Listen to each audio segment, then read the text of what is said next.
Gagawa tayo ng graham bars na strawberry flavor. At dahil may nag-request na pwede ba daw ibang flavor naman ang gawin natin. Kaya ang ginawa natin ay strawberry flavor since eto din ang isa sa madaling gawin. Pwede kang gumamit ng liquid or powder na strawberry flavor. Pero ang ginamit ko dito ay strawberry jam. Kaya tumakbo na sa grocery at bumili na ng mga sangkap at sabay-sabay nating gawin ang strawberry flavor na graham bars. Ayan, so eto yung ating mga sangkap. Napakasimple lang. Meron tayong creme densada, ang ating graham crackers. Para sa flavor natin, gagamit ako ng strawberry jam, pero pwedeng gumamit ng strawberry na powder or liquid. Tapos, optional naman, maglalagay ako ng red na food color. Patak-patak lang para may kulay lang yung ating ice cream. And kung natatamisan kayo sa creme densada, pwede naman na magdagdag ng isa pang all-purpose cream, yung 250 ml. So, ayan, i-whip na natin yung ating cream. Ayan, so ilagay na natin yung ating creme densada dito sa ating bowl. Ayan, so ngayon ay iset natin ang mixer sa low speed, tapos i-mix natin for 2 minutes muna. Ayan. So, bago tayo mag-proceed ay scrape na muna natin yung gilid. Para siguradong lahat ng ating cream ay na-mix natin na mabuti.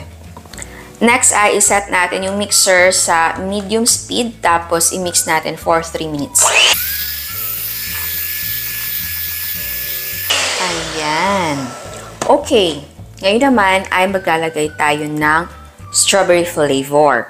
So, ang gagamitin natin na pang flavor ay strawberry jam. Pwede naman gumamit ng liquid na strawberry flavor or powder. So, kahit ano pwede naman. So, eto lang yung atin. So, maglalagay tayo dito ng mga 1 to 2 tablespoon na muna. Tapos, para sa kulay naman, optional, maglalagay tayo ng red na food color, konti lang. Para may kulay lang. Pwede mo lang hindi gawin to. Gusto ko lang na may kulay yung ating ice cream. Okay, tapos i-mix natin ito for 2 minutes sa high speed naman. And, ayan.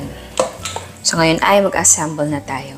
Okay, so eto yung ating lalagyan. May takip siya. So, pwede kang bumili online. Ayan. So, eto yung ating graham crackers. So, bago natin siya ilagay dito sa ating container ay i-dip natin sa tubig ang ating crackers. So, dip lang ha, huwag masyadong matagal. Tapos ay ilatag na natin sa ating container.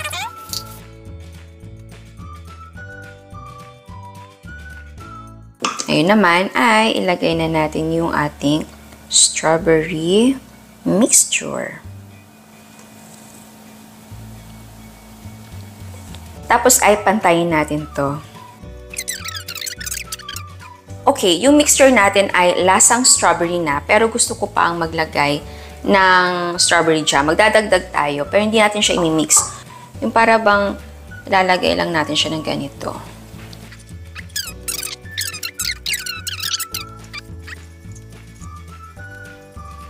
Tapos, pwede nating i-push sa gitna. Ayan, so next ay maglagay tayo ng second layer ng ating graham crackers. So, same, i-dip pa rin natin siya sa ating water. Ayan.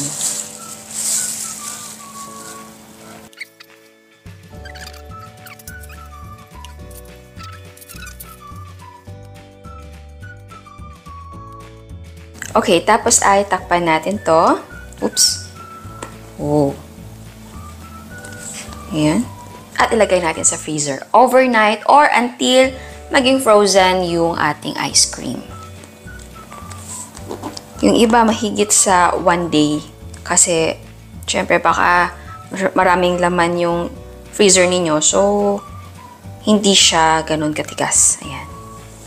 And eto na siya. So, i-cut na natin. So, pwede natin i-stretch na muna ng konti yung gilid ng ating container. Or pwede kang magsingit ng knife or spatula sa gilid para mas madali siya ma-release. Okay. So, dito na natin siya itaob. Tanggalin natin. So, i-press lang natin yung ating container. Oopsie. Ayun. Ayun. Yan. Tapos, i-cut natin. So, eto, gawin na lang natin. I-cut natin according sa kanyang shape or size ng ating graham crackers.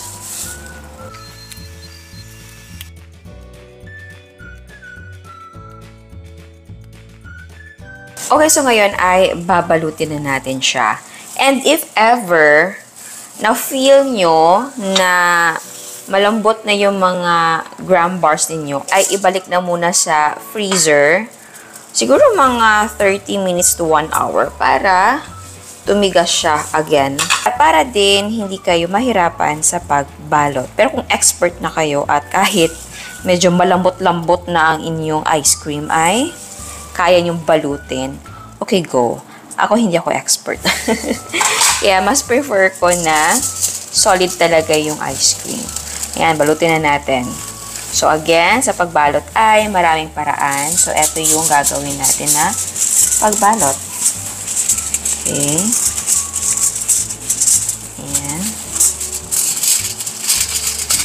Ayan.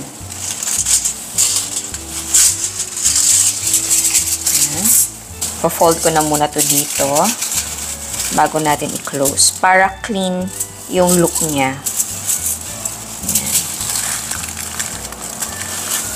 Again, magdidepende yung size ng pambalot dun sa size ng inyong graham bar. Ayan. Okay.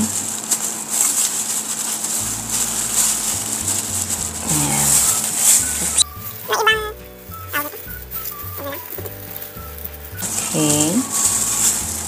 Ayan. And ayan siya. And pwede ka maglagay dito ng sticker mo. Pangalan ng business mo. Or yung thank you lang na sticker. Pwede na yun. Ayan. Ayan. Tikman na natin. Buksan natin to. So, the last time ang ginawa natin ay coffee crumble na flavor. Ngayon naman ay strawberry. Pink na pink. Okay. Ang moist strawberry talaga. Ayan, so tikman natin.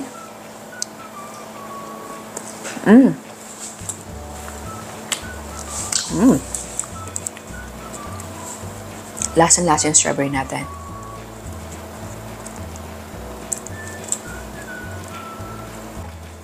Eto, dahil yung palaman natin ay strawberry jam lang. Talagang mafe-feel mo yung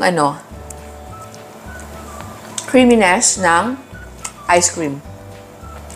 And medyo melty na siya dahil kanina pa ako pictorial, kaya medyo lumambot na siya. Pero, masarap pa rin.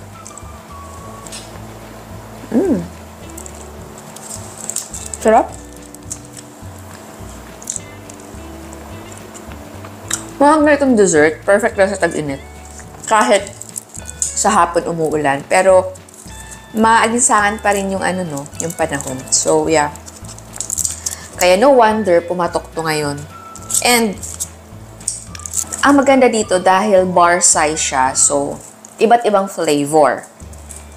And then, mura lang. Kasi di ba kapag yung isang container talaga ng ice cream ang bibilihin mo, isang flavor, 3 flavor, I think ang maximum 4 na flavor sa isang container. Pero, very common yung mga flavor na nandun.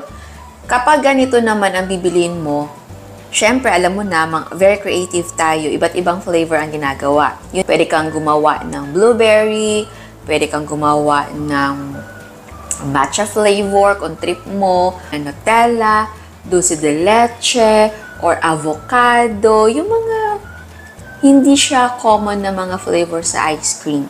So, very affordable na siya. So, gustong kumain lang ng ice cream na or bumili ng ice cream na hindi marami. 'Di ba? So, eto, ayan, patok na ito sa budget.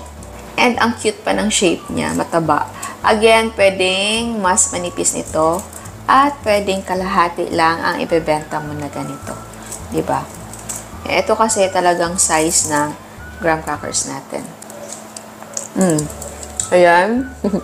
May jam tayo dito.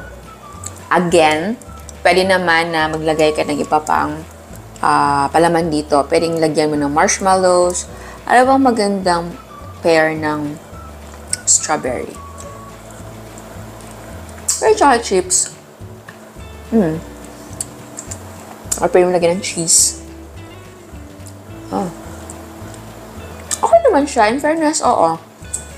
Sabi nila, yung iba daw, ayaw ng cream densada nga. Dahil may aftertaste. Pero okay siya sa akin. Iba na kasi siya kapag frozen na. Pero kung titikman mo siya na hindi pa frozen, maintindihan mo yung sinasabi ng aftertaste. Pero for me, ilagay na muna sa freezer, patigasin mo, tapos tikman mo, and then, pakiramdaman mo, lasahan mo kung gusto mo pa rin siya. Pero para sa akin, okay na siya, masarap siya, and yes, papatok to. So ayan, sana nagustuhan nyo ang recipe natin ngayon. Ciao! At eto ang mga prices ng mga sangkap natin. Ang nagawa natin ay 11 pieces pero mahahaba ito. Ang cost per yield ay 29 pesos and 14 centavos. Pwede mo ibenta ng 35 pesos or higit pa. Again, ang selling price ay magdidepende kung magkano ang mga presyo ng mga sangkap sa inyo. And again, sa mga hindi pa nakasubscribe, please subscribe sa ating YouTube channel and please click the notification bell and please click all para ma-notify kayo sa lahat ng uploads. And please don't forget to like our Facebook page and follow us on Instagram. Thank you!